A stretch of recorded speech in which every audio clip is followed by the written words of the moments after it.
ఒకే ఒక్క చెట్టు, కాని చిన్న అడవిలా వేలాది మందికి నీడ ఇస్తుందంటే మీరు నమ్మగలరా? అదే మన శ్రీ సత్యసాయి జిల్లా గర్వకారణం. ప్రపంచ ప్రసిద్ధి చెందిన తిమ్మమ్మ మర్రిమాను. కదిరి పట్టణానికి సమీపంలో ఉన్న ఈ అద్భుతమైన మర్రి చెట్టు ప్రపంచంలోనే అత్యంత విస్తీర్ణంలో విస్తరించిన వటవృక్షాల్లో ఒకటిగా గుర్తింపు పొందింది. వేలాది ఊడలతో విస్తరించి ఎటు చూసినా పచ్చదనంతో నిండిన ఈ ప్రదేశం ప్రకృతి ప్రేమికులకు ఒక స్వర్గంలా ఉంటుంది. ఈ మర్రి చెట్టుకు తిమ్మమ్మ అనే మహనీయురాలి పేరు వచ్చింది. స్థానిక కథనాల ప్రకారం ఆమె త్యాగం, భర్తపై ఉన్న అంకిత భావానికి గుర్తుగా ఈ ప్రాంతం ప్రసిద్ధి చెందింది.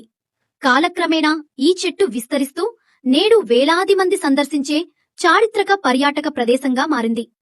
ప్రతి సంవత్సరం మహాశివరాత్రి సందర్భంగా ఇక్కడ భారీ జాతర జరుగుతుంది.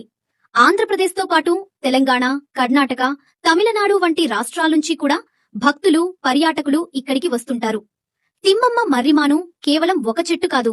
ఇది ప్రకృతి వైభవానికి, మన వారసత్వానికి, మన సంస్కృతికి ఒక సజీవ సాక్ష్యం. మీరు ఇప్పటివరకు తిమ్మమ్మ మర్రిమానును సందర్శించారా? మీ అనుభవాన్ని కామెంట్లో తెలియచేయండి. ఇలాంటి వమన కదిరి చరిత్ర, ప్రముఖ ప్రదేశాలు, తెలియని విశేషాల కోసం ద కదిరి తప్పకుండా ఫాలో అవ్వండి.